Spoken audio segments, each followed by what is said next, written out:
Will you help? Go to povertyusa.org today, because 1 in 6 children in poverty is one too many. A message from the Catholic Campaign for Human Development. The views and opinions of the guest and host you hear on 1010 WOLB are not necessarily those of the staff and management of Radio 1, its sponsors, or advertisers. It's done unto you as you believe. It's done unto you as you believe.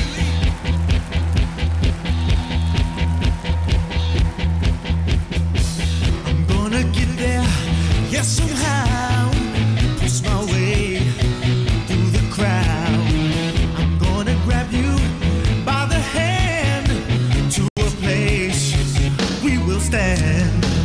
Stand proud, no fear, it's clear. I believe in you.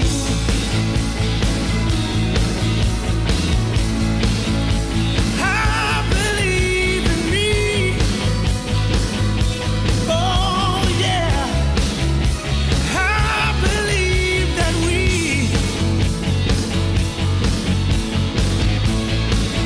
can make this dream a reality. Yeah, yeah. Now's the time to be.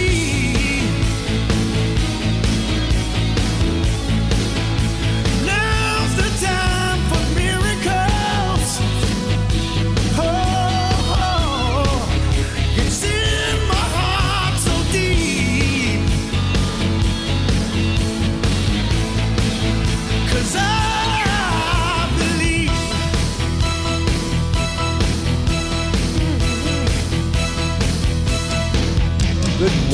Good morning, Baltimore, on this rainy day. It's good to be alive, though. Hope you're enjoying it as best you can. I tell you, we need the rain, but sometimes you get too much of it, and it just messed stuff up. I was a little late getting moving because, you know, people everywhere, I would say Baltimore, but when it rains, they get a little skitty, and so you have to be extra careful. But we thank God for another day to be in the land of the living and to come to you here on Patrick Henderson's Meet the People and say to you, yes, Lord. Yes, Lord. Yes to your will. Yes to your way. Yes to your peace. Yes to your love. Yes to your forgiveness. Yes to another opportunity to come and to share with our brothers and our sisters here in the city of Charm, soon to be. God bless each and every one of you. Please welcome my co-host and I got, you know, this. I'm loving my new lineup here. Just some brilliant men who have paid much price to be here. Amen. And to stand with our people. Please say hello to Mr. Leo Burrows Jr. How are you today, Leo? Well, I'm wonderful, everybody, and praise the Lord and pass the ammunition for justice, decency, and fair play. Well, that's what we're going to get up in here today. We're going to pass some ammunition, but we're going to also come bring some solutions. Please say hello to a man that I've admired for years, and he's agreed to come and be a part of Patrick Henderson's Meet the People, the great Dr. Marvin Doc Cheatham. How are you today, sir? I'm great. Good morning. God bless you. Honored to be here. Well, we're honored to have you. And another young man that I didn't really know him, and Facebook, I don't care what y'all say about Facebook, you can meet people that you will never get a chance to meet in life. You will get to know people, and you will get to know them by what they write. That's the truth. And this man is a brilliant writer who was an author, a world traveler, a great singer who travels in Europe singing for the Europeans who are so marveled by our great gospel, the art of our great gospel art. Mr. James C. Morant, good morning, sir. Good morning, sir. Pleased to be here. Thank you. Pleased to have you here. And I cannot and will not overlook probably the greatest producer, so much so that I can hardly get him. He hasn't been in the booth with me since I can't remember the last time. I'm trying to forget that he's not the regular that he was. But please welcome Mr. Jason Rodriguez, my producer and co-anchor. Hi, Jay. Good morning, family. I said I feel like the new kid in the classroom today. Like just transferred from a new school. I'm in here with all these fine gentlemen in here this morning. Good morning, family. Just want to remind everyone we are now streaming live on Facebook, Periscope, and YouTube Live, so you get to see everyone in studio and living color, as well as Patrick Henderson, this glorious Monday in all of his glory. Well, God is good and his glory is upon each and every one of us because we're breathing his oxygen. You know, sometimes we forget the little things. That's right. And boy, that's a little one, but it's the biggest thing because without it, you ain't living. You dead. So we thank God for oxygen and we thank God for the opportunity to come before you. We got a special guest today, a brilliant man who is has written some incredible books, co-written probably one of the best books on the cops. And racism and injustice in the America's law enforcement. So Mr. Ron Harris, who is a professor of criminology at Howard University, and so he's going to be our special guest today. So don't you go nowhere. Don't you touch that dial because you know we got this new police commissioner that the mayor is trying to appoint, and so we have some information to share with you on that. We also want to talk about what's going on in the nation. Oh Lord, help me, Jesus. Where's my Richard? Richard Terry, you know, Richard doesn't come into the room. I am now depressed. No, we're done. Well, we're rebuking that depression right now. And Say the best for last. You save the best for last. Mr. Richard Terry, one of the most brilliant minds that I know in this city. Welcome, Richard. How are you today? I'm doing reasonably well after dealing with MTA for most of the morning, and MTA doesn't stand for Mass Transit Administration. It stands for More Transportation Aggravation. All right. That's all right. Ouch.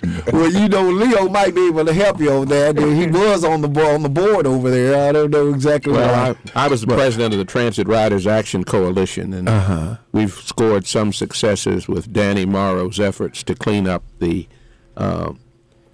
Penn North Station and Upton. They were physically dirty, sanitation-wise. Oh, okay. We circulated a petition, and in the last 2 weeks, they've cleaned those stations up, and we've got to stay right on top. Yes, sir. We're discriminated against in the black community with the metro. In everything. In every way. Yeah. Well, So- it's more than just that, Leo. When we start talking about transportation, I sent Patrick a thing where they're getting ready to put another bike lane along Gwen Falls Parkway. Yes.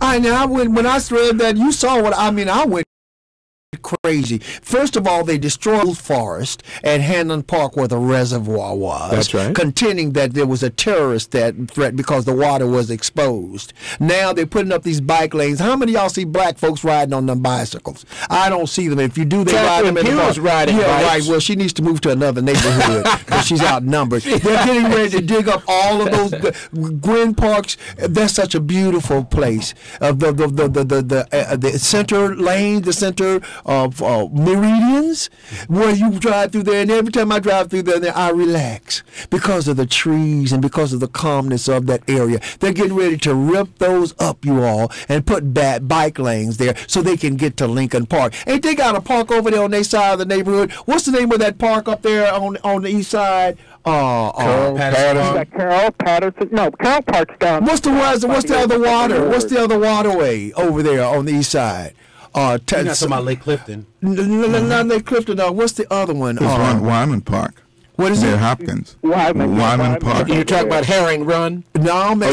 Y'all see how many they've named? Yeah. So why they got to be coming over here trying to get to Lincoln Park, which they don't go to? Leo goes to Lincoln Park, takes his roots of scouting up in there. It's called bicycle gentrification. That's exactly what it is. I don't see bicycles on the bicycle lane. Exactly. And now you can get a ticket for driving in it with buses and only bicycles. Ain't no bicycles in there. North Avenue Rising is trying to do that to us as well. They're trying to say, black folks, we're going to come take over. And some of us black folks saying, not while we're living. Well, that's what's happening with the Hanlon Park Community Association. Well, not only Hanlon Park, but I'm hearing that a few of the other community associations now are joining with Hanlon Park in order to try to stop this. But knowing the city as well as I do, they're going to say, to heck with you, we're going to do what we want to do anyway. Well, I tell you what, that's what they're going to do. They always what is pushing this? What I don't understand. Well, I understand it's Roland Park, that area there.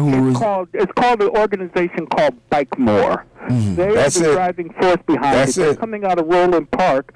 They're the ones who have now got their hooks into Holiday Street and have now got the bike lanes downtown, and now they're expanding out. And the way how they're putting it, they're trying to make it more beautiful all over the place. No, what they're doing is they're putting together the selling points and the blueprints for the selling points to bring people into the city that don't look like us.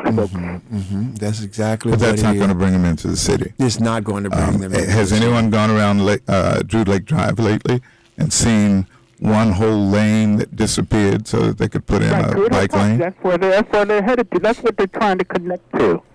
It's awful. It is. I can't wait to see what's going to happen over there. Well, we know who's running the city, and we know it ain't us. Okay, it is people that we vote into office, but once they get there, they do nothing but follow orders. That seems to be the order of day. Speaking of following orders, who's paying attention to what's going on down in Mississippi with this lady? Was her name Heidkamp? The lynching lady. The lynching lady. The lynching lady. Cindy what? Cindy Smith. I think it is Cindy Hyde Smith. That's Cindy it. Hyde Smith. Cindy Hyde Smith, who said that she would go to a party, a lynching party. She would be on the front row, I believe her words were. Yes. And she's running against Mike Espy, who was in the Clinton administration. And we were talking this morning, and people were saying, or the group here was saying, that she's probably going to win because I believe, James, it was you who said it would take at least 90% of black people and up to 30% of white people to vote for Espy. Right. And you don't think that those numbers are there? I don't think they are. Unfortunately, there are a lot of people in Mississippi who they say they don't like the remarks, but they're going to vote for her anyway. Because that's who they are. And I find that to be abhorrent. I really do. And James, the president is campaigning for this woman. Today. 2 places. Yeah, he's out campaigning. He's a lynch mob type white man. Yeah, so he's a horror show. But he promotes violence, and that apparently is what sells. Yeah, to his group. To his group, and especially in Mississippi. Yeah, but look what's going on down there at the border. He's on TV talking about if they throw rocks, they're going to use machine guns on them. Lethal force. Lethal force. And give them the order to do it. You have to understand, you need distractions. So I was thinking this week, what are going to be the distractions to take us through this week? You have Papadopoulos going to jail today. You have... Wait a minute, Papadopoulos was one of the ones that was conspiring. Correct. And so what we need to do is we need to create enemies. We need to create photos so that you can see this crowd of people coming. And what that will do is take us away from things that are really important, like all of the corruption and incompetence in this administration. And unfortunately, the media will follow this particular line right into the rat hole. Right. So we'll have images for the next couple of days of Cindy Hyde Smith, and then we'll have the migrants throwing rocks. And that'll be 2 days, 3 days worth of news. Remember, the President of the United States is the Commander-in-Chief of the Armed Forces. Yes. And he's going to do everything he can to ensure that as Commander-in-Chief, he will not only authorize lethal force against migrants, but he'll authorize lethal force with the use of the military against any minorities that oppose him in this country. Understand where that might go. Don't minimize. No. They're stringing barbed wire for what? Concentration camps on the border, or in Baltimore, or in Washington, wherever they can string them. Yes. So don't minimize the fact this man has committed and is continuing to commit impeachable offenses. Yes. I understand folks say, well, don't go after him about impeachment because it will mobilize his base. Well, look, if he's committed impeachable offenses and you can document it, why not? Go for broke, whether it happens, whether it succeeds or not. The Congress, am I correct? The House of Representatives is the place for this to happen. Yes. And the trial, if it were a trial, would have to go to the Senate. Happen in the Senate. And they won't. They won't do it. Yeah. I tell you what. Exactly. When Hitler came for the Jews, the gypsies didn't know they were going to be included. The gay people didn't know they were going to be included. And then the first thing he did was took away all the guns, right? If they had guns. And then he blamed a group of people, the Jews, on the misery and the pain of Germany. And so everybody took sides against them. And some people say it didn't happen. I happen to believe that it did happen. So 6 million people were killed. But the thing that shocks me now is that I see that over in Israel, that they have concentration camps for Sudanese people, that they're sterilizing the African immigrants that are coming into Israel. Exactly. So that just rips at my heart to believe that if this happened to them, how would they do the same thing to other people? So I guess I'm going to leave it alone. And like the old folks say, I'm going to put it in the hands of the Lord. Okay, because I don't understand how Israel could have been subjected to such crimes and then turn around and do them to other people. We're watching this stuff happen in slow motion before our very eyes. Yes. And that's the astonishing thing to me, how you can know what happened historically, see it happening again, and let it happen. Yeah, that's astounding. Without resistance. Without any resistance. Yes, You've got to, at the very least, understand that you may have to sometimes use physical resistance, even if you think it's for naught. Say, well, we can't win. Well, I don't know.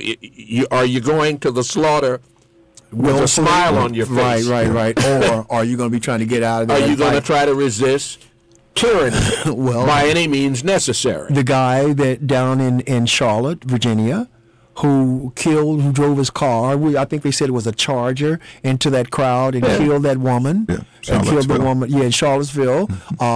His trial begins today. Yeah. He's pleaded not guilty. He's pleaded not guilty, and they got him on film driving the car in there. So they're contending if he's charged, he will go. And he's known to be a part of a white supremacy group. White supremacy group. So they're saying if he's charged, he will get life imprisonment. I got a thing about that. If they saw you do it, why we got to pay to keep your ass alive? Toast his butt. I'm sorry, that's the way I feel. That's because, Patrick, too many of the states have abolished the death penalty. Well, I tell you, some of them, they should have put a little caveat in there. We got you on film doing it, buddy. It's kiss it goodbye. Your president has already said he could kill somebody in Midtown Manhattan and get away with it. Get away with it, and that's their belief, huh? The signals are out there already. The signals out there that he thinks he's going to get off. I don't think he's going to, but we still have the law, and the Republicans have to make a decision whether they're going to support Trump or willing to uphold the law. They've made that decision already. They made that decision, and it's going to cost them. I believe it's going to cost them because America, we don't have the law, we don't have anything. Even though we as black people have been subjected to no attention to inequality when it comes to the law is still there, and eventually it will win. Yes, Leo. Patrick, do you think, or gentlemen, do you think that given our fervor and our love of football, and I enjoy watching the contest, the gladiatorial contest, that we can go at defending our rights and our liberties and our right to exist with the same fervor and vigorousness and excellence that the football players that we champion are doing? I see so much enthusiasm around football and the genius that many of our men have in playing that game with a ferocity that ought to be manifest among black people in defense of their right to exist to this day. I don't see that we got some kind of transfer to God ears, but to our survival. I tell you what, the one thing that we should remember is the number one most watched thing on television in the black home is the NFL. Every black home is tuned to the NFL, but 90% or more look at it. So we would think that we would be able to, hopefully that would rub off and understand what happens when we look at it. We're running it. They ain't got very few white boys out there on them fields. The teams that are winning are black majority. 75%. Exactly. I think most of the sports that we watch, except for hockey, I mean, there's more African American players in basketball. Shouldn't that tell us something? What about the fight? I mean, well, come on, let's come on. There's a reason why they choose those guys. Could you he's locked in. Well, I got a couple of minutes here, and I'm going to try to get as many calls as I can in today. Khalik, how are you? Welcome to Patrick Henderson's Meet the People. You have a question or comment? Peace and blessings, Brother Khalik. Brother Khalik, good morning. Praise the Lord. Yes, sir. You all are really hitting on some very cogent and vital areas. Do you realize that bike path dynamic that you hit on is an issue on the African continent? Really? Oh, yes. white supremacy is on code.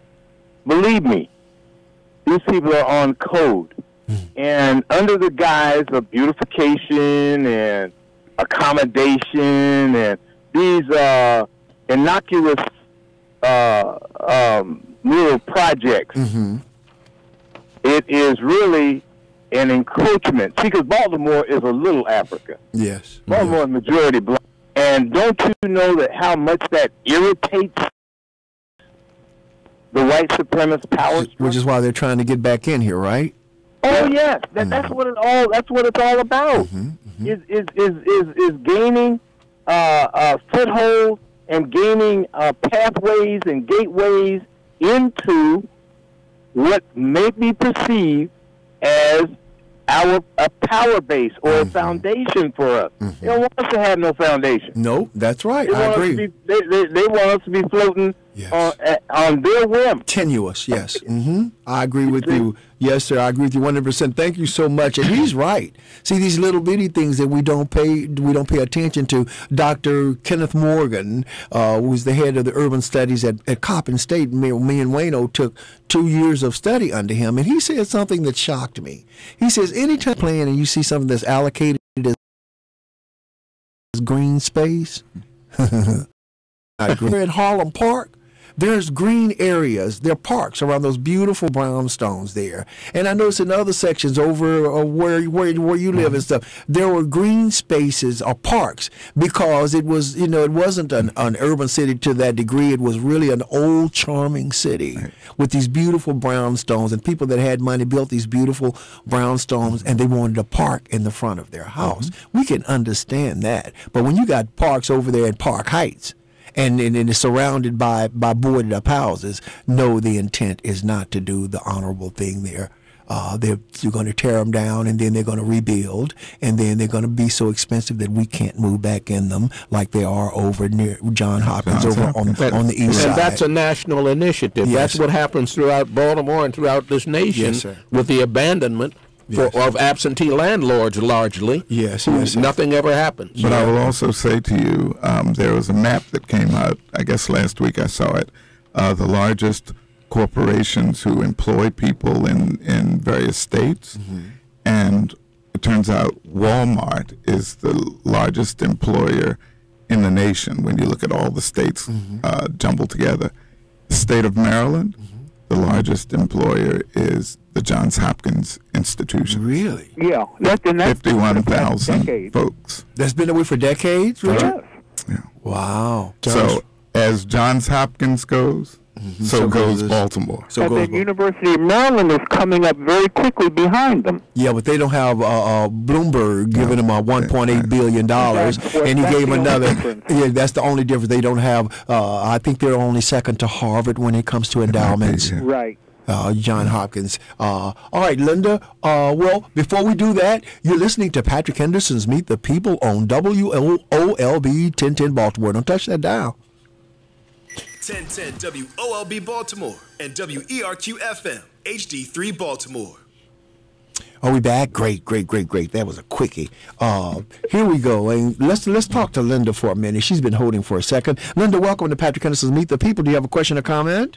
Absolutely, sir. Good morning, you all, and thank you so much for bringing visibility to another one of the many cloaked topics that affect the citizens of Baltimore City, and that deals with the green space and the median. Yes, ma'am. I happen to be a resident in the community along Winds Falls Parkway, and we have advocated for several years that the medians contribute to our environmental health and welfare. Yes. And as a result, we don't want the trees to be removed, particularly in as much as the trees were removed in Hanlon Park. Yes, ma'am. Travesty. To facilitate installation of the water tanks. That would essentially strip our community of all of its environmental benefits and the integrity of the natural environment. Yes, ma'am. And it's the aesthetic. I will tell you that, the medians are historic, and they've been declared historic property. So there is a process that has to ensue before anybody decides they're going to bulldoze those medians up. And predominantly all of the community association presidents from Garrison Boulevard and Windsor Mill down to Arkan Trolley, with the exception of maybe one, have basically expressed their opposition to any tampering with the median. Oh, good. So we've been told by some of these champions of bike lanes, Rails to Trails, and other enthusiasts that the median is off the table. We were assured by Councilman Pinkett that that was not going to happen. So now they're exploring other options, like reducing the public right-of-way where the bus stops are, and trees are still planted to increase the street space so that bike lanes can perhaps 1 or 2 come down in the morning and 3 or 4 come back in the evening. We have told these advocacy groups that you will not create a Tour de France down the middle of Gwynns Falls Parkway. One size does not fit all in Baltimore City. No, it doesn't. And our community has been a community that has been neglected. Yes. As you all have indicated earlier, Baltimore is ripe and rife with discrimination, and they've even documented that is city officials in the Baltimore Sustainability Plan. So if you acknowledge that Baltimore has historically discriminated against communities, why aren't you embracing transparency and communication and trying to deal with these communities in upgrading and resurrecting their spaces? Are you talking to the mayor? You're talking to the mayor right now, right? We need to coalesce around all of these issues. Yes, ma'am. I agree with you. But then I will tell you that everybody all of a sudden is now an Olmsted expert. Olmsted had this vision back in the late 1800s, early 1900s. Don't try to retrofit 2020 into something that is over a century old. I will also like to point out that downtown, in the early hearings on Complete Streets, one of our councilpersons indicated essentially that we needed to make the streets safer, particularly for bike and pedestrian traffic, because blacks did not have access to cars, and therefore we need to make them safer for blacks to travel by bike. So the stereotypes are embedded institutionally within government, the thinking of the people and bureaucrats who are there, who have planted seeds, and the current generation of people who are working there continue to replicate themselves in everything that they do. And shame on us for allowing this to happen. We see what they did when they put the big jump around Druid Hill Park. It has absolutely destroyed the traffic pattern. Yes. How many bikes come there? We ask for data. Right. How many bikers do you have? How many bikers are going to use this path? We know that they're investing millions of dollars in Cahill, and they want to create a seamless line. But there are other routes through the city that they can explore, and they need to explore them, and they need to be fair about the process.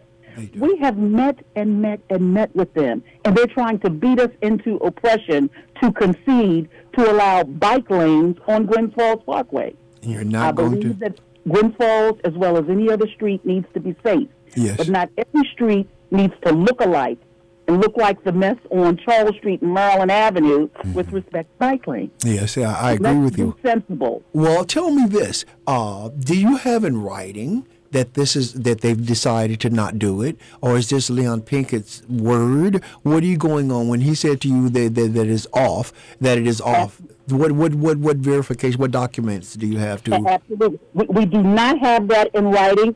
He has orally expressed that. Not good enough. Before several of us. We are currently in discussions with Rails to Trails, and they're a principal advocate for this initiative in partnership with the city. They indicated to us that they were going to back off of the medians. But backing off of the medians in the context of a discussion that you've had in open meetings and doing exactly what you've just described, Patrick, giving us something officially in writing. This is what we're not going to do, but we would welcome your ideas as to how we can accomplish this in some other way.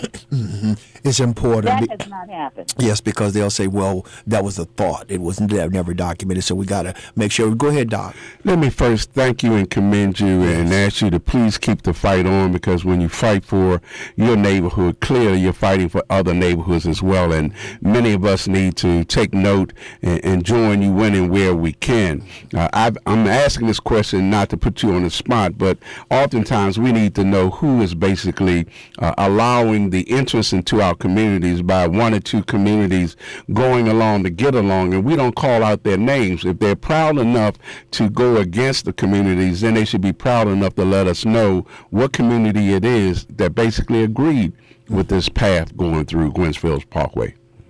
What was the community? We are familiar with those communities. We met with at least one affiliate. When I say we, several of the advocates met with the affiliate last week. We are continuing the conversation, and we're trying to have folks appreciate the history of planning in Baltimore City, the exclusion of blacks from the planning process, and the impact of planning yesterday, today, and tomorrow on our community. Well, here's what we found in our neighborhood. I'm the Matthew Henderson Neighborhood Association president, and what we found was at the top of Baker Street, they wanted to bring bicycles. Mind you, not one of our residents in our immediate area indicated they wanted to do any bicycle riding from Baker Street down to North Avenue. But we found that one of our nemesis was one of the community residents who evidently works for the city, and she decided she was going to sign some agreement that she was one of the people that asked for it. Well, what we found was that we got to be careful with folks that look like us and live in our neighborhoods that are doing the work for others, including what we have as North Avenue Rising. They wanted to bring North Avenue Rising, go to Baker Street, which is not North Avenue, and bring a bicycle path down to our area, which would have caused some of our pavements to have been shortened and lessened. And we found out it was one of our community people that did this to us. So that's why I'm asking, name the communities. Let us know. Let us know who is not working with us. Absolutely. And I will ask you all if you can get word to Dr. Morgan over at Coppin, because he's a member of our community. I'm not certain Ken is still with Coppin, is he? Certainly use him. He is officially, unofficially, yes. Yes. Ken is a great warrior for us. He is and has been. Yes, Leo. Yeah, I'm just wondering, do we understand that Mayor Catherine Pugh is one of the stereotypical advocates for the Baltimore Development Corporation and those forces that are not working in the best interest of most of our neighborhood associations? That's my thesis. Have anyone in the sound of my voice gotten a definitive word from the mayor as to where she stands on these issues? Because apparently someone's pulling her strings, and I'm not sure at all that she's in charge. I get the sense that she kind of goes along to get along with whatever the direction. She follows orders. She follows orders. So if that's an unfair statement, then I can be challenged on it. But it just seems to me that she's a great decision maker, giving our form of government in this city. But she simply follows the orders of the white establishment. Do you think with regard to all of these issues? Well, I'm not sure she's a great decision maker. In fact, I find her to be very indecisive. I find her to be shockingly so.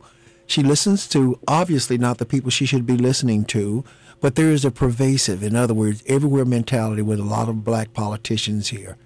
Well, she's fundamentally a rubber stamp. Well, that's what I'm saying. But the thing of it is, Leo, they say them N-words don't vote. So then they appease the ones that will vote. They work for the ones that will vote. Now, have you heard? I'm sure everybody sitting here at this table say them N's don't vote. How many times have we heard it? Okay, so if that's the case, then they don't feel like they owe us anything. Yeah, correct. That's my feeling about it. Yes, ma'am. Yes, oftentimes we hear about leadership being the sycophants for big business. Sycophants, in other words, lapdogs. Agreeers. Follow the dollars, and you'll follow the leadership trail. Yes, ma'am. Is what I would opine in this particular case. But I will tell you, we have got to really come together. Patrick, this is a dynamic discussion. Yes, ma'am. And I think that, the persons who are interested, I'll be more than glad to leave my contact information. Okay, give I'll it to call us. back and leave my contact information. Okay. Because I would like to advance this discussion with you all in a more formal way so that we can begin to collectively work on eradicating these institutional barriers and this institutional discrimination instead of working on it community by community. Yes, ma'am. The collective is the power. The folks from Rails to Trails had the audacity to tell us that if we allow and agree to bike lanes down Gwynns Falls Parkway, then there are things that we can get along the way. They can put artscape and pretty greenery and what have you, and they want to increase the walkability of Gwynns Falls Parkway. I said Gwynns Falls Parkway is extremely walkable. Yes, it is. They want to bribe you. That's a bribe. If they need to be enhanced, if they need to be smooth, if the bumps need to come out of them, then so be it. And get rid of them speed cameras on what?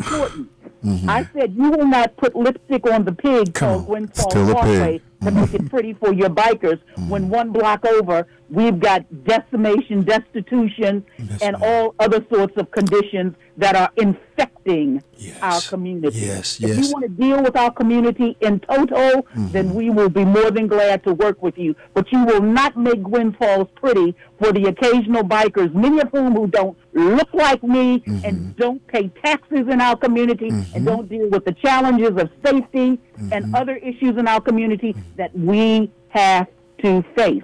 In fact, one of the advocates in one of the meetings said, well, you don't have to worry, or you're not going to be around much longer anyway, insinuating that because I'm in my early 60s, my life cycle and my life expectancy is soon going to come to a close, and the bikers, particularly the millennials, will be ruling the roost. How dare them? But that's really disrespect. I really just love your comments. Yes, I do too. And let me just say this.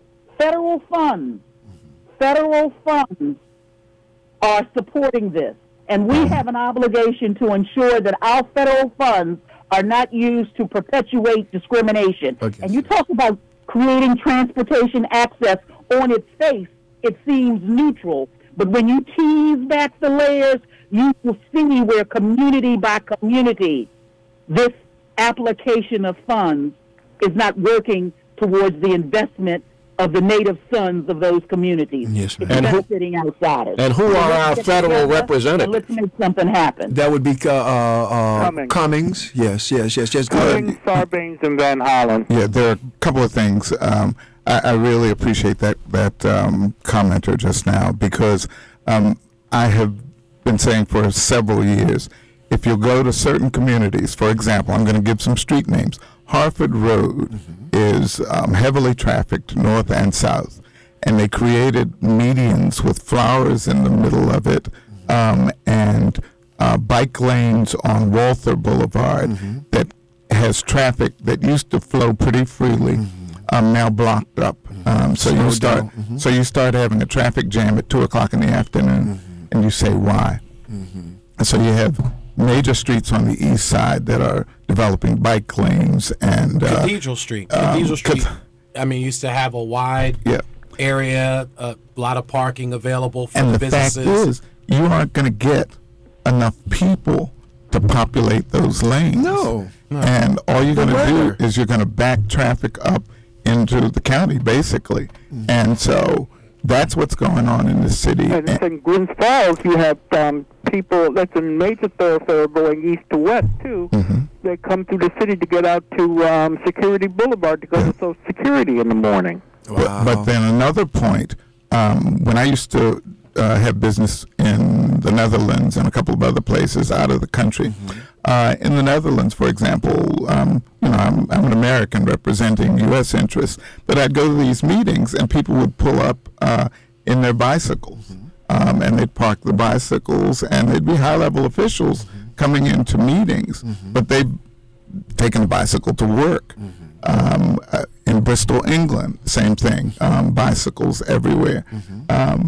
South Africa, we decided when the U.S., after apartheid was over, the U.S. decided that maybe it would be nice to build skyscrapers for apartment complexes in South Africa. When, if you knew South African culture, you know they want to be closer to the ground, closer to the earth. Okay. And so what I'm saying to you is that we seem to be adopting European or white ways of doing things. I hate to say it in that way, but that's actually the truth. Yes, it is. Because yes, but they don't have pollution problems. And you talk about places like the Netherlands, like specifically Scandinavia, Norway, they have so much oil that people don't even have to pay for electricity, and they burn lights 24/7 because the government pays for them. They pay 40% of their income in taxes, but they got free college up to a master's degree, a year off if they have a baby.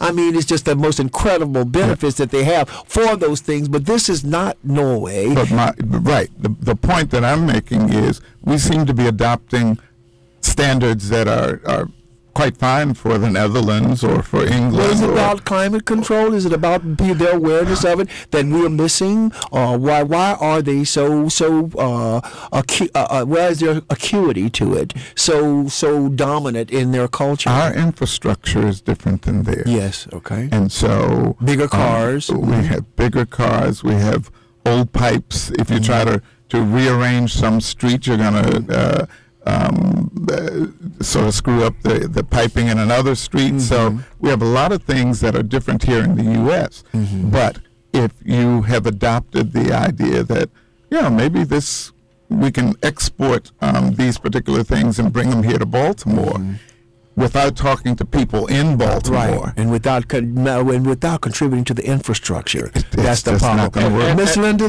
hold on for a minute. Linda, will you want to call back, sweetheart, and if you don't want to give your number over the air, yes. You call back and give it to the engineer, and he's raising his hand, so he'll be waiting for your call. Thank you so much. Thank you so much. I salute you, and I'll be looking forward to hearing from you. I got one other question for you. Yes. Are you a writer? Yes, I am. Oh man, I love you. I'd love to read some of your copy sometime. I love your vocabulary and its simplicity, and I love it in its eloquence. And I want to thank you for being a part of this city and believing that we can make it right if we act collectively. Thank you so much. All right, goodbye. You so much. Thank you for calling. Yes, Leo. I want to remind everyone that this European sense of how we ought to do things in Baltimore and other urban centers is reflective of.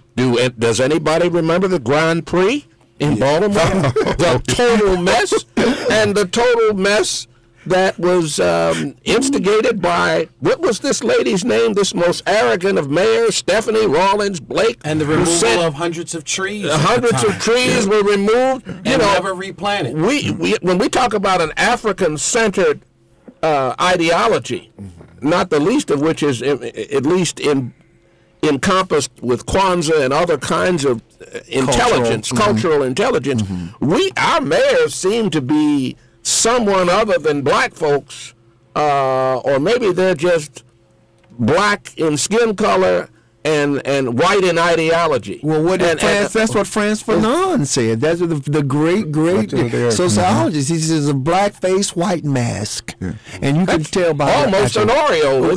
I mean, almost an Oreo. I mean, I can't understand. We got all these mayors who are white people in essence who don't understand our cultural need to sustain our living and how we live. And Patrick, I've told the family before, I do Uber Eats part-time. I'm out at least maybe 60 hours, 50 hours a week out riding in these streets. Yeah. I don't see these bike lanes being utilized. They're not. I don't see them. So for them to justify putting all these barriers, and even what they did over there on the 28th Street Bridge, coming out of Drew Hill Park. They have barriers that run along the whole ride. Right, and they said that the barriers were put there to protect the bikers. But it's actually caused more issues. And I never see any bikers, and I come through they also daily. said that you could walk your pets. Oh, okay. And the pet lovers there. Well, I do see people walking dogs, I will admit that. Sharon, welcome to Patrick Henderson's Meet the People. You have a question or comment, sweetheart? Sharon? Yes. Yes, welcome to Patrick Henderson's Meet the People. You have a question or comment? I have a comment. I wanted to speak about the HBCUs and what's happening with HBCUs in the state of Maryland. Okay, hold on for a minute. Can I put her on hold? We're going to come to that, and I'm going to hold you over for it. Do you mind? No problem. All right. Can I just hit the hold button for Sharon? Okay, held. And I'm going to go to Kellogg's and see what they have to say. Kellogg's, welcome to Patrick Henderson's Meet the People. Do you have a question? Good morning, gentlemen. Good morning. Good morning. Good morning. I also am a member where Miss Linda's from, Hanlon Park. Maybe you would tell us what community is selling this out. I don't know why everybody's afraid to call. They don't want to call us names. I'm going to keep asking, which community is not working with us? Go ahead. Well, the thing is, I was listening and I wasn't even sure it was her, so I didn't know whether or not I should even come on or stay on. But let me let everybody know this. In the area, because I'm an ex-bike rider, okay? Now, the thing is that Gwynn Falls is dangerous. First off, it's not big enough. What they did in our area a couple months ago, might be even a year now, they turn around and put signs in our alleys to the point where when we have families now, because of jobs and people coming home, there are people, extra folks in the neighborhoods now that have cars. So now we can't park on the alley side because of these signs that the city put up. Right. They're taking away the space for the bikes. They turn around and they put this bike lane in.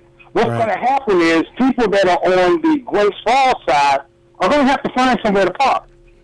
And there's nowhere to park find. in those areas that they put these signs, guess what? They get towed away. They turn around and make money because it's a revenue thing. Predatory, You know? yes.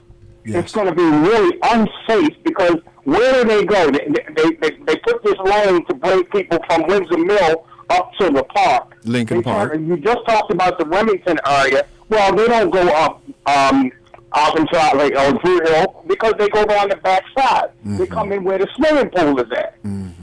So my thing is, to me, all of this is a waste. It's a total waste. It's a revenue thing to make this area do what it do. People get discouraged. They leave out of town. They leave. And guess what? Who moves in? Yes, sir. You know that's straight what it is. Thank you so much, Kellogg. 410-481-1010. 410-481-1010. Well, we saw 1223 here on Patrick Henderson's Meet the People. You're listening to. Leo, did you want to say something? Doesn't the mayor live in Ashburton? Right next door to me. Well, if she's in Ashburton, is Ashburton Community Association, a neighborhood association, are they, I don't know, one of the offending parties or what other organizations? Well, they sure let the Hanlon Park go. I mean, it was terrible. The destruction on the trees. We tried, man. We tried. But I'm going to tell you You what. tried, but the mayor tries to do what massa say. Whatever the white people tell her to do, that's what she tries to do. It appears to be, Leo, unfortunately. In my opinion, well, it's just what it blatantly stated. This the results. It's not what you say, it's what you do. And this is just another example. I was so funny yesterday. My car wouldn't start, so I had to take an Uber to church. And so the Uber got to the corner of Dorchester and Linchester.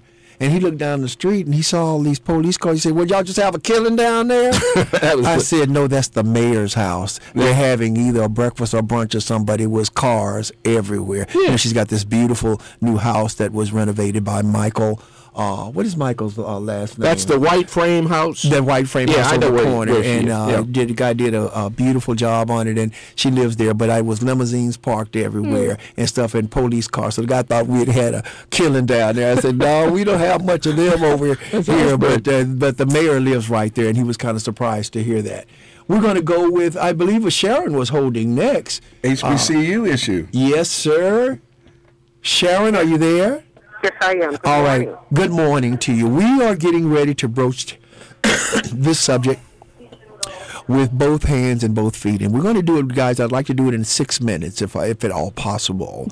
We have Marvin Doc Cheatham, who is at one of the forefront fighters at this, to give us a progress report. There's something coming up that we need to be aware of. So, Doc, you have the microphone. Well, let me do this. Let me yield to someone that's doing a miraculous job with dealing with the whole issue, and that is Miss Sharon Blake. I'm assuming that's the Sharon that is online. Sharon, why don't you go ahead and share with us where we are and what we need to do? So with the HBCUs, what we've been doing is working with all 4 campuses in the state of Maryland.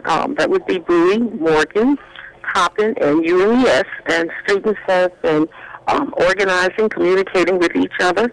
They're calling upon the governor to withdraw the lawsuit, call upon the governor to withdraw the appeal, which is pending before the 4th Circuit Court in Richmond, Virginia. It will be, all arguments will be heard on December the 11th. So the students have decided that they're trying to inform the community, would like the support of the community to do 2 things: to email, call the governor, ask the governor to withdraw that appeal, and to follow the orders of Federal Judge Catherine Blake.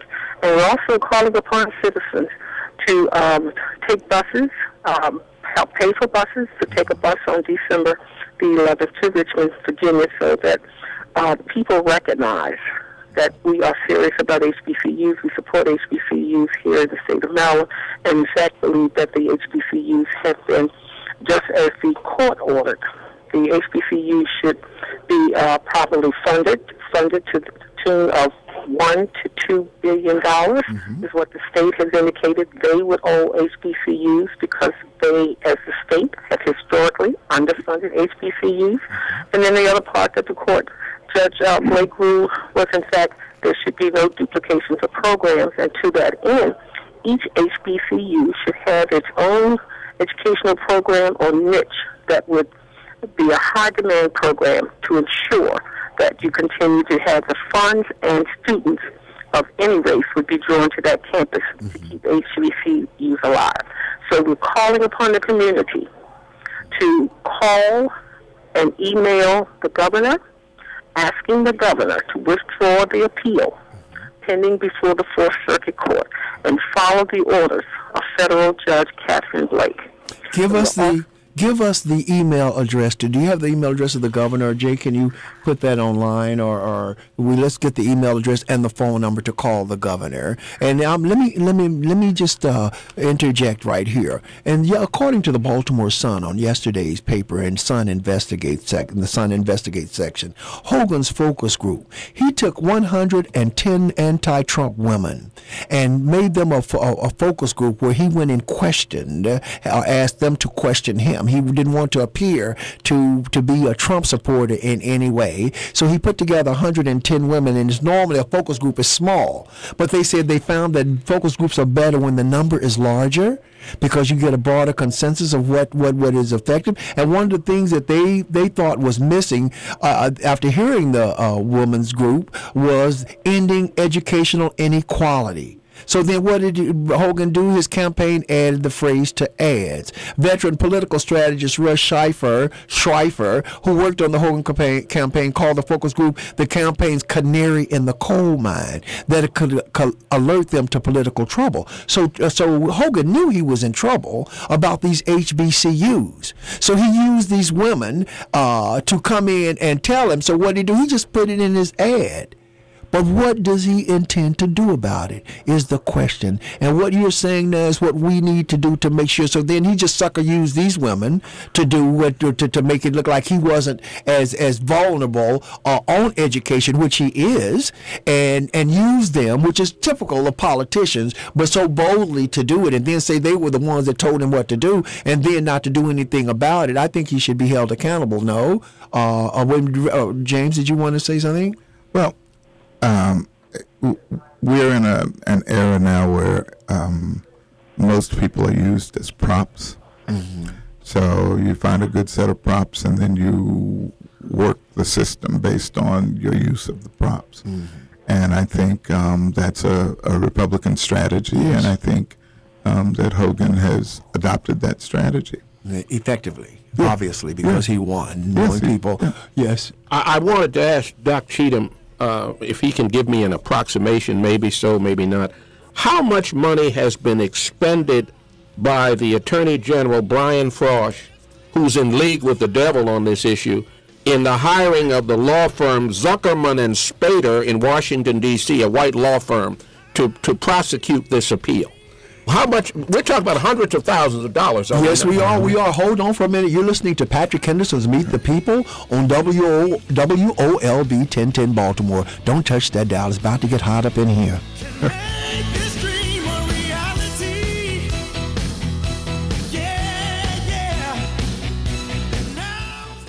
Talk in the day. Soul at night on the new 1010 WOLB. Ted had a big IRS problem. I owed the IRS over $35,000. I was scared. I just didn't know what to do. He had a pretty good idea what the IRS might do. They can take my car, my truck, garnish my wages, get into my bank accounts. Ted's brother suggested Optima Tax Relief. Optima took over and things started happening fast. The leading tax resolution firm, Optima Tax Relief, is A+ rated by the Better Business Bureau. They've resolved over $500 million for their clients. So how's Ted doing now? Since my debt was resolved, the stress is gone. I don't have any more sleepless nights. Listen to Ted and call Optima now for a free consultation. Call Optima. Don't wait. Optima Tax is like a bodyguard. They're there to protect me. If they can help me, I'm sure they can help you. Call 800-799-0977. That's 800-799-0977. 800-799-0977. Optima Tax Relief. Testimonial from an actual client. Some restrictions apply. For complete details, please visit OptimaTaxRelief.com. Turn up your radio and share with all of your friends on Facebook that there's a new program on WOLB called Rebuilding Families with host Dr. Clarence Davis. In these changing times, it's time to connect and pull through. Dr. Clarence Davis brings his expertise and special guests to highlight how we can make life better for all. Topics include domestic violence, depression, self-imaging, and much, much more. Rebuilding Families host Dr. Clarence Davis is renowned author, keynote speaker, and workshop presenter. Tune in every Tuesday at 10 a.m. on WOLB 1010 a.m. right after the Larry Young Morning Show. Rebuilding Families with host Dr. Clarence Davis is a program that provides a call to action for all, calling the faith-based community, calling the government, calling all grassroots organizations to listen in and call in to make great changes in the community. Call in for stimulating conversation on how to enhance life for you and your family. For more information, click on clergy3.com. The views and opinions of the guest and host you hear on 1010 WOLB are not necessarily those of the staff and management of Radio 1, its sponsors, or advertisers. It's done unto you as you believe. Welcome back to Patrick Henderson's Meet the People on WOLB 1010 Baltimore every Monday at 11:30 here on for WOLB 1010 and also on WOLBbaltimore.com. You can listen to us on, and every Sunday at 3:30 on Spirit 1400. Miss Sharon, I got a question for you. I want to contribute to help to get buses. Is there a GoFundMe account? How would we contribute to make sure that we got enough buses? And how many buses do you think we're going to need? Is there any budget, or how would we contribute is the question. So what we've been asking, and Dr. Cheatham certainly can speak to this, is to ask each of the alumni associations to fund at least one bus. Mm-hmm. So you could select any one of the universities, and here in Baltimore, we could look at Morgan and or Coppin to add to their particular bus and the cost of a bus for either one of those universities, since it's right here. And how much do you know what a bus costs? No, we have not worked that out. That is being handled strictly through the alumni associations. They have been working and communicating back and forth with Dr. Cheatham relative to their progress on getting a bus. All four alumni associations have agreed that they will spearhead the project. We think the most expeditious way to go about this is to contact the alumni association at all four schools, Bowie, Coppin, Morgan, University of Maryland Eastern Shore. To answer Leo's question that was not answered, I'm assuming it is now in the hundreds of thousands, if not millions, when you consider how many years and how many attorneys Brian Frost has hired, because he hired an outside firm to actually represent the state in its attack against HBCUs. But sadly enough, you know, we're seeing and hearing games being played even by one of the talk show hosts, co-hosts today, asked two very asinine questions. One, won't y'all go behind closed doors and talk about it? Well, darn it, brother, don't you understand the reason why we're in oral arguments? Because they would not come and talk together with this on this particular issue. That's right. And then another asinine question is asked, well, where are the presidents of the colleges? Doesn't he understand that 3 of the colleges are under MEHAC? They basically are employed by the Maryland Higher Education Commission. They dare not say anything against their employer. Would a co-host talk about the owner of a radio station if the radio station was the one that's paying his salaries? Some of the questions that some of our folks that look like us pose to us should really let us know that there is a master plan to undo the funding of HBCUs across the country. Yes, there and is. sadly enough, they got folks who look like us, live in our neighborhoods, that ask some of these asinine questions, you know, won't y'all sit down and talk? Well, that's why we're in court. We're in court because they wouldn't sit down and talk to us. So we got to be careful with the questions that are posed to us and what's going on, because as we can see, and I hate to call names, Channel 2, Channel 11, Channel 13, Channel 45. Is this not an issue that they should be covering? Baltimore Sun, where are you? Are you missing in action? Are you not covering an issue that's affecting millions of students across America? Folks, we got to be careful. But folks of color and folks of goodwill, we got 4 HBCUs that are in serious jeopardy. And if this case goes to the Supreme Court, 101 HBCUs around the country could be in damage trouble. Yes, I mean, much trouble, because they're going to consider reverse discrimination, and they're going to shut them down and end all funding because of it. It's going to happen, y'all. I can't believe that people are taking this so lackadaisically. This is the foundation of our culture. Our education and our churches have been the foundation of our people for decades, for hundreds of years. I remember how difficult it was to even start a black college. December the 11th, family, is the date. We know that everyone can't go to Richmond, Virginia on that morning. If you can't go, then maybe you can donate. If you can't donate, maybe you can encourage others to get actively involved in this. But this needs to be a nationwide issue, because this is, family, a landmark case that may affect 101 HBCUs. And family, we need to get on board with getting in contact with the governor's office. We know that the governor... Could you turn that TV off or whatever that is, Sharon? Oh, Sharon, whatever the background noise. Go ahead. Yeah, what's on TV? Again, family, we need everybody to jump on board and getting in contact with the governor's office. We know that the governor can override this whole proceeding that's going on. Shut it down. I'm displaying the information on Facebook, but for those of you that are not online, call the governor at 410-974-3901.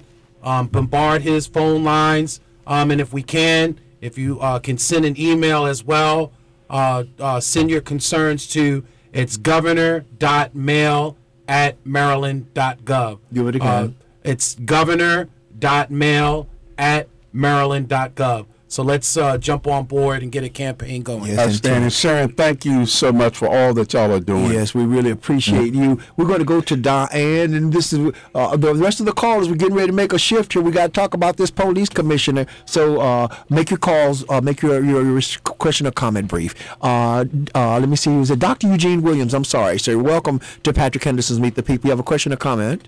Yeah, I have a comment. Come forth, sir. I would support all that you're doing for the historically black colleges. I am a graduate of a school that is closed now because it couldn't receive the funds that it was supposed to receive. But I have a message for the governor of Maryland. If this governor is so concerned about us as a people, I want to challenge him, and I want to do it right now. Yes, sir. I am an individual who got local teams to sing and I play the Negro National Anthem, lift every voice and sing at games. I've also gotten the NBA teams all over the United States to do it. I'm challenging the governor to say to the University of Maryland And all of the schools, I don't have to mention historically black colleges because they already do it as their games. But we must get our white institutions who have these many black players to honor them by playing and singing during the pregame activities. Lift every voice and sing. And I'm going to end with this. For anyone who wants to know more about this, just Google Lift Every Voice and Sing, April 16th from the Washington Post. Beyonce is mentioned in that article, and so am I. All right. And then Google Lift Every Voice and Sing dash Dr. Eugene Williams Sr., and then go to my and email me. Lift Every Voice, DrEugeneWilliamsSr.com. All right. And let's get the governor going on that as well as what you want him to get him going. Good luck. Thank you, sir. Much. Thank God you. bless America. Yes, Lift sir. every voice and God bless sing. you, sir, for your fight. For your struggle. Fight. I didn't even know about that, but being a musician, I definitely want to go and check that out. Diane, welcome to Patrick Henderson's Meet the People. You have a question or comment? Yes, good morning. Good afternoon. Yes. I like what you, during the first hour you were talking about the bike lanes. Well, you could see them moving in our community. What it was, we wasn't paying attention. They had started moving in like 25 years ago. It's like about 2 or 3 of them in the community. So then after a while, they renovate those houses. Then after a while, what I seen, and I saw this up on Greenmount Avenue in the surrounding areas, they call North Baltimore. They started moving off of 22nd Street, 21st Street, the abandoned houses. They started renovating them. And so then they invite their friends, and their friends see your house, and then they buy it, which we don't do. So then that's how they get what they get, because they put money out and they put money behind candidates' campaign, which sometimes African Americans don't do it because we might not have it. But if we had taken the idea from President Obama when he didn't care how much anybody gave them, because he knew that the little old lady could not afford $1,000, he took all the money that they gave. So that's the concept we're going to have to start doing with our candidates in order for them to work for us. And, because we have a bike lane coming up Monument Street. Like they get ready to tear these houses down, Somerset Extension right there on Monument, Caroline Street, and Madison, right? And they're going to renovate them. They're going to put them back up. But you see that bike lane. So it's letting you know, are those the same people, residents that gonna be moving are back. staying there are coming back? No, ma'am. Thanks, Diane. Thank you so much, sweetheart. You're always on point. Gene, welcome to Patrick Henderson's Meet the People. You have a question. Real quickly, Doc, are you there? Yes, sir, I am. Yes, sir. Thank you very much, Doc. I have a renewed respect for you for what you just said in reference to the morning show, and especially the host who gets in the way. And I think that I don't understand why he gets in the way, but I think it's simply because he doesn't understand the issue at all. I don't think it's anything. What do you call it? Sinister. I just think he just doesn't know.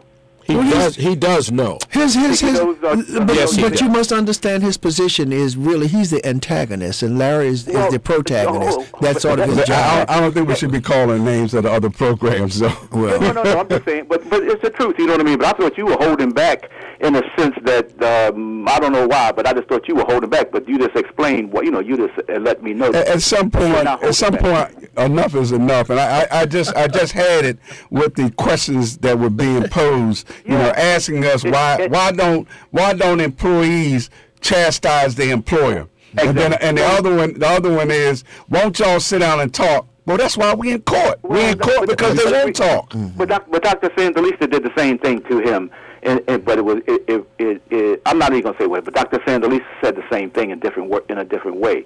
But my point is that don't you understand that the programs that they're denying us are worth billions of dollars? Yes, and that's the bottom line. Thank you, Gene. Thank you so much. As I heard that program. It sounded like Dr. Sandalisa's whoop that butt. That's what it sounded like. Jay, welcome to Patrick Henderson's Meet the People. Do you have a question or comment? Yes, good morning. I have a comment briefly. Yes. In case you're wondering, Pat, why some of the people are confused, the Friday before these recent elections, Doc even played some of the recordings concerning Brian Frosh. However, after the program went off, about a half hour later, there was Elijah Cummings giving a full-throated endorsement in terms of voting for Brian Frost. That's all I have to say. I know it's sad. Yeah, I saw that, and I went. My brother, man, is more national than he is local, but we keep sending him back. So didn't Joan Carter Conway also give him an endorsement? Yes. Of Brian Frost? Yes, who's our enemy? Yes, James. Make no mistake. Welcome to Patrick Henderson's Meet the People. Do you have a question or comment, sir? Yeah, you there? Yes, we're here. Well, my biggest thing with this HBCU thing, it's like you all are fighting for the HBCU more than what the students are. I can go to Compton and Morgan, walk to campus. It's like true. nobody even care. The That's students not true. they're not showing it on campus. Well, you might not see them, but there are organizations that are working avidly for it, sir. Well, they're working quiet and nobody know it. I will be on the street corners. We need fun. We want our money. Well, that's what they should be doing. Well, you would think so, but you know, a lot of them are getting grants and scholarships and stuff. But that doesn't take away from the urgency of those that won't be able to get them and the need to sustain the institutions. This is Doc. Let me say this. Yes, most assuredly, we need to increase and heighten the awareness, the intellect of our HBCU students so that they would know what is in fact going on. The fact that we've been doing this since 2006, the one thing that we have noticed is like every 2 or 3 years, we got to do a major educational piece because of the turnover of students graduating and transfers. Should we increase the visibility and the, I guess, the activism? Yes, the answer is most assuredly yes. And if there is anyone that would take the blame it on me that I need to do more and better. But it's clear that every 2 or 3 years we have a real challenge to re-educate students. And one of the additional challenges are the professors. I'm very happy to say that we had one of our real scholars in the area, Attorney Pace McConkey, come and actually discuss the issue with our professors because many of them and the professors don't know how can we assume the students would know, and the professors actually were asking very hard questions because they did not know. Can I say this last so yes, thing? you got a legitimate concern. Okay, let me say the last thing. Well, you got people saying that the business world is not respecting the HBCU. As far as when the graduates, they're looking down on their degrees, especially in the engineering program. They can't even get a job if they saying they come from an HBCU. Really? They're going to the Ivy League schools and getting those people, bringing those people out free. So people walking around with degrees that people don't even have no respect for. That's not true. There's more engineers that are hired out of Morgan than most engineering schools around the country. I don't know any engineering student that doesn't have a job. Me either. My cousin that engineers. Do they have a job as being an engineer? That's what I'm Yes. I have relatives that are. Yes. I'm talking about as a whole, not a few. I'm just speaking in general. What we'll do is we'll try to get somebody from Morgan to come on and talk about the. But I'm going to tell you something. If you want to see the ones, the engineers that don't have jobs, I'm meeting a lot of Africans that are here that have engineering degrees who can't get a job because of the paperwork. But I don't know any kid who graduated from school an engineer that doesn't have a job. That normally they start at $80,000. You know, and I think it's an unfair assertion as well because Doc, when you've had the gatherings up in Annapolis with the HBCUs, there's been a huge turnout. New students as well as alumni. I mean, you filled that whole court up there. We definitely have work to do, but to broad brush and say a negative statement about the students and their capabilities, I think is unfair. Yeah. All right, James. Thank you though for your thought. All right. Right.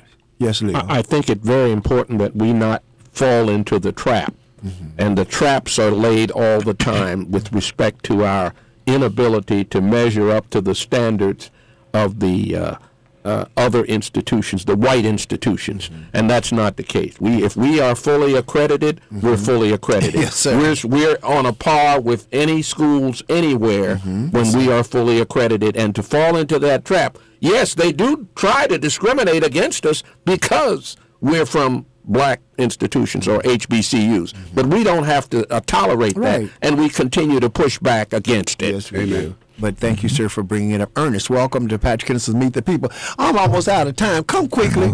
Come quickly, sir. I'm sorry. I'm not blaming it on you. Go ahead. Yeah, I want to know why hasn't the black radio stations brought a police, Lieutenant Tableman or someone to talk about suicide? Now, on a white station up the down from you the other day, they had a conversation about Suda, and almost every white person called in and said it was a suicide. Of course. And I capped it up. Hey, Ernest, have you seen the new article that was posted on the 21st by Jane Miller that discussed that there was DNA evidence found, unidentified DNA evidence found on Suda's gun? Yeah. Hey, man, Jane Miller's a newspaper reporter, and she didn't want Ed Nosh to go to jail. Her Ed Nosh was friends. So you going to take Jane Miller's word for something? You know, the people that's involved in it's not her word. It was information that was given to the committee. Right. That the committee had in hand. So chose not to divulge. To the committee. The committee did an investigation with everybody on that committee was a police law enforcement background or something, a lawyer or whatever. Correct. Okay, you know what? You're taking me off my subject, but since I got you here, what do you think of this new Fitzgerald, well, the new commissioner that supposedly the mayor says that she's hired, but the Fort Worth Star-Telegram saying he has not resigned his position in Fort Worth, so we don't know what the real status of it is. But what have you been paying attention to that, Ernest? Yeah, I've been paying attention, but you have to vet them. And first of all, they had never, in the history of Baltimore, have they needed permission or talked to the city council about a police commissioner. They didn't do that with Donald Pomerleau, Eddie Woods. Come quickly. Nobody's done that. You know, you're talking about proper vetting. You got and an affirmation. You have to vet them and get good information. But Ernest, what about when they vet them and they see that they have scandals? This guy baggage. Oh, that's a better word for it. And they still hire them, right? Kevin Davis came here with a scandal. I know that's what I'm saying. So it doesn't make any difference. It seems the mayor has full sway. Don't forget the way it works here. The mayor has absolute control. But we watched, even after the information was brought about Dr. Anthony Batts, we watched the city council vote almost unanimously. Right, he couldn't even carry a gun. The only reason why you didn't have a unanimous vote was because several of them decided not to vote, and one abstained from voting, who always seems to abstain from voting. We won't abstain, yes. Abstain from voting. Yes. Well, Ernest, come quickly, one more word. I'm going to ask Dr. Cheatham said, if I'm wrong, correct me, said you had Kevin Davis's phone number before he even became police commissioner? Of course. And the reason why I had it was that I was the state person for the NAACP, and of course many of the issues that we had went into different counties. And of course I actually knew Davis before he came to Baltimore City. Did you know that he kidnapped the boy over in? Yeah. Not only do I know it, but I was at the press conference when the press conference was given. I think it was done by J. Wendell Gordon. How did he? I mean, with your information and all this and the press conference. How did he become police commissioner of Baltimore City? How did Dr. Batts become police commissioner when we had information related to I think we got Lieutenant Ham. Welcome, sir. Welcome to Patrick Henderson's Meet the People. You have a question or comment? A quick comment is about the new commissioner. I was told that the ones coming right now, he's from the same city and state where P was from, and they said, from my head, they said we went to school together. Philadelphia, right. Yes, and I do know they know each other personally, so I wonder if that's an interest of him being hired as a commissioner. Thank you. Listen, Lieutenant Ham, can you do me a favor? That wasn't Lieutenant Ham, was it? No, his last name was just Ham. No, that wasn't his voice. We got Mark here on line 4. Mark, come quickly. You have a question or comment? Hey, how y'all doing? Hey, Mark. Great show yesterday. Hey, Mark. The HBCU's Doc. Earl Richardson, Dr. Earl Richardson, yes, Morgan. on PM Smith at church. He gave him time to talk about I heard it. And he talked about it. He did talk about it and how we owed money and all this. And another HBCU, maybe one or two in another state, I think got $500,000 or something like that. And the thing about the police commissioner, me and Doc, we saw in the paper yesterday where the head of the city council was helped choose the commissioner, but Jack Young, Scott, who's the safety chairman, he's left out. You know why? Because he called for audits of the police department and the city. Thank y'all. Talk to y'all later. Well, yes. Thank you, Mark. Go ahead, Richard. If I may say something, and I'll give you something to think about for next week, gentlemen. Okay. What we are witnessing with this police commissioner is political theater at its best. Yes. You're beginning to see people posturing, and positioning themselves for a run for the mayor's chair. Yes, sir.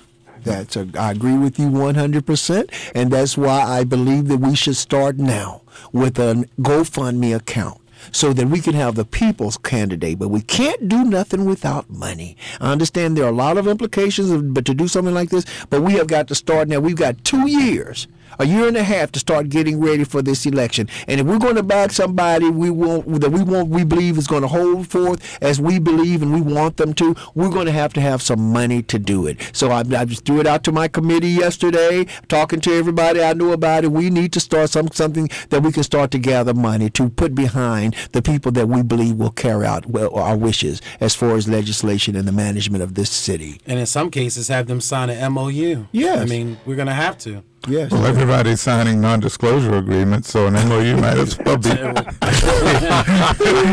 Let everybody in on a joke there about Mr. Moran. Are you talking about the solicitor, the city solicitor? The folks who applied for the police commissioner's job had to sign confidentiality agreements. So that's the joke I was making. Everybody's signing agreements. But didn't the city solicitor just decide he wasn't going to? He was going to withdraw that confidentiality agreement with the CRB. Yes, he did. Now that's a great win. Isn't that a good win for the people? Yeah. Doc, you don't have anything to say?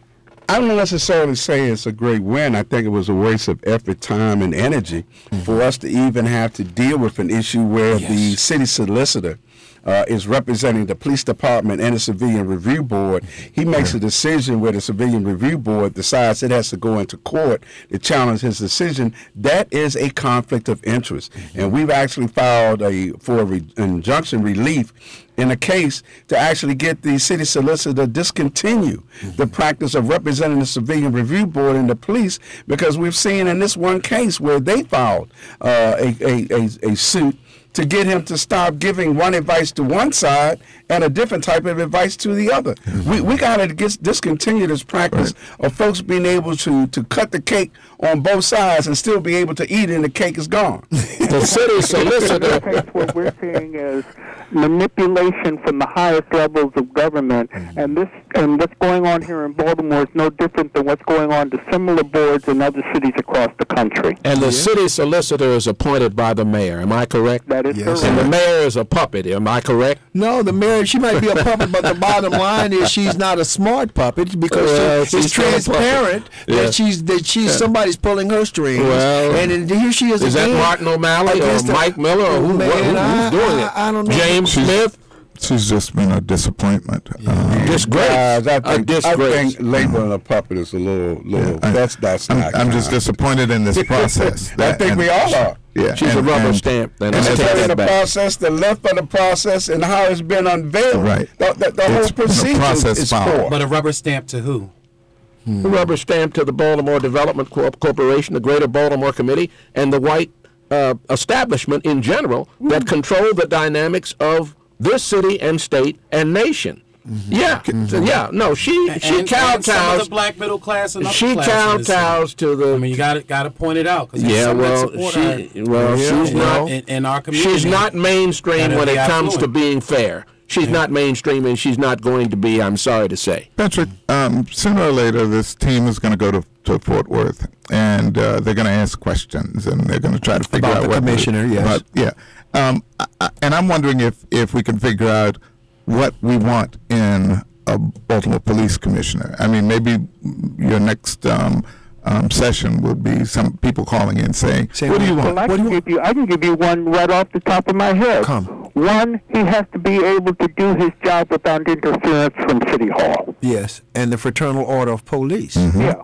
He has to be able to do his job without interference and having to play politician, social worker, and anything else. He's hired to to enforce the laws of the city and the state. Nothing more, nothing less. And that's not going to happen. It's not going to happen. He has pissed off the people in the cities where he was, and he's also pissed off the police in the cities where he's worked. So it's going to be interesting to see how this guy's going to work. Is he going to be here very long? Well, I just hope they don't get one of them severance. Hope they don't get at least a year. A severance pay of $200,000 or $300,000. How many severance pays are we doing? Yeah, listen. God bless each and every one of you. But we have some breaking news really quick. There's if you remember Charles Village, 26th Street elevated train tracks, they're saying that area is sinking again. Remember where all those cars fell into? Don't go that way. Don't go that way. You've been listening to Patrick Henderson, Meet the People. Say goodbye, Leo. Say goodbye. We'll see you all today at 3:30 on Spirit 1400. God bless. Have a great week and love somebody. And don't forget to tell them. Bless you. Bye-bye. Amen. Your destiny is too important to give up for anything. Talking the day, soul at night on the new 1010 WOLB. Zika is still a threat, and its effect on an unborn child can be devastating and lifelong, so we can't let our guard down. To protect against getting Zika from mosquitoes, wear insect repellent, long-sleeve shirts, and long pants. Dump standing water and use window screens or AC. To prevent Zika spread from sex, use condoms, especially if you're pregnant. Let's keep stopping Zika. Learn more at cdc.gov/prevent Zika. This message from the Centers for Disease Control and Prevention. 1010 WOLB Baltimore and WERQ-FM HD3 Baltimore. The views and opinions of the guest and host you hear are not necessarily those of the staff and management of Radio 1, its sponsors, or advertisers. Hello there, and thanks for tuning into this week's show. I'm your host, Chris McKay, and I'm really happy to have you along today as we explore and discover the secrets to health, wealth, and better living. And if you're a longtime listener of the show, welcome back. We appreciate it. And if you're just joining us for the first time, nice to have you along today. I want to start by sending a big thank you out to our sponsor, Dr. Newton's Naturals. They're one of the best sources of high-quality nutritional supplements at discount prices. You can visit them online anytime at drnewtons.com. And I want you to check them out when you have a chance because they really have some great products to improve your health and the health of your family. Okay, on today's show, we're talking about vitamin D, sometimes referred to as the sunshine vitamin, but folks, here's the problem. Many of us aren't getting enough sunshine lately between slathering on those powerful sunscreens and spending more time indoors, and what it really comes down to is this vitamin D deficiency that's out there is causing an avalanche of health problems for 70% of our population, ranging from pain, loss of balance, muscle weakness, depression, increased blood pressure, arthritis, memory loss, and even a compromised immune system. And I have Dr. Michael Pincus with me today to talk about the most effective way to get vitamin D. Dr. Pincus, it's good to talk to you again. Chris, it's great to be back. Thank you. You know, many of you know that Dr. Pincus is a nationally recognized authority on natural and alternative health. He's a successful chiropractor. He's worked with top Hollywood celebrities, professional and Olympic athletes, and he continues to be very involved in some of today's top health concerns. And let's kind of start at the top, Dr. Pincus, and talk a little bit about what are some of the warning signs that you may be deficient in vitamin D? Okay, well, part of it is how you feel. And one of the things, Chris, is being tired for no apparent reason. Okay. But on the reverse side of that, I've seen that a lack of vitamin D affects your sleep. Okay, another big sign is that your bones ache. Now, there's a lot of people listening who've been diagnosed with osteoporosis, which is a thinning of the bone. Mm-hmm. But again, a vitamin D deficiency. A big one is muscle weakness. So you try to get up from a couch, you get in and out of a car, and you're finding it more and more difficult. And that's leading to the high prevalence of people falling and injuring themselves. Ah, okay. All right. Which is a huge problem. Right, exactly. Another one is you tend to get more colds, especially upper respiratory problems. Okay. Problems with blood pressure, cardiovascular problems, digestive problems, constipation, bloating, gas. Mm-hmm. It's very, very common. And if you're a diabetic, there's all kinds of data about being deficient in vitamin D, and the list goes on and on. It's a huge problem. What does vitamin D actually do in the body? What is it used for? Well, when we use the word vitamin, it's actually kind of a misnomer because vitamin D is actually a hormone. Okay. And this regulates thousands of genes in the body. Everything from pain, blood sugar, immune system, blood pressure, bone strength. Plus, vitamin D has been linked to maintaining colon health, breast, prostate, and ovarian health. But I'll tell you what, the way we're taking vitamin D is all wrong. It's all messed up. Well, why do you say that? Why is it messed up? Well, first of all, you go to your doctor and they say, yeah, I'm going to put you on a vitamin D supplement, and it's like 400 international units, which is totally worthless. Or God forbid, if you're listening right now and you're taking a multivitamin and you think you're covered, that's why you're on 6 or 8 or 10 different prescription drugs. I'll tell you that right now, because your body is not getting enough D.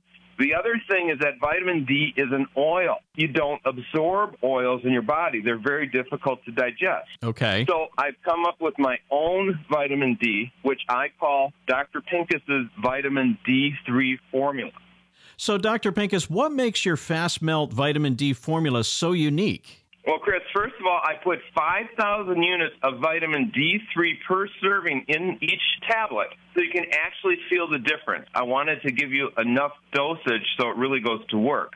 Second, I use the right type of vitamin D in my formula, which is superior and readily available so your body can digest it, and this is known as vitamin D3. And third, my formula is a fast melt tablet that's available for immediate absorption. You know, you mentioned that vitamin D is an oil. So how were you able to make your formula into a fast melt? Well, good question, Chris. Here's what I've done. I've worked with an advanced team of scientists, and these guys, they know their stuff, and they're using this technology to convert vitamin D, which is an oil, into a dry powder. And once they do that, they put it in this fast dissolving melt for immediate absorption and quick results that you can feel. What's some of the feedback that you're getting, Dr. Pincus, from people that are taking your Fast Melt D3? Well, I'm getting tons of feedback. You know, I've got people that email me. Here's an email from Betty, and she writes, I was diagnosed with a severe vitamin D deficiency, and she said she tried many other vitamin supplements. Okay. And then she discovered my D3, and she said she went back to her doctor, had her blood test, and her blood test went back into a normal range just within weeks. Wow. All right, folks, I want to take a moment here to let you listeners know that if you want to try Dr. Pincus's vitamin D3 formula, there's a special toll-free number for you to call. It's 1-800-476-5302. You know, Dr. Pincus's vitamin D3 formula is a fast-dissolving melt that is available for immediate absorption by your body for rapid results. And by getting vitamin D3 into your body, you're going to have a bolstered immune system, improved balance, stronger muscles, and fewer aches and pains. And just so you know, Dr. Pincus has arranged a very special offer that's only available to you listeners. So when you call, be sure to mention this program, and you're going to get a risk-free trial of Dr. Pincus's vitamin D3. Again, this is only available to you listeners.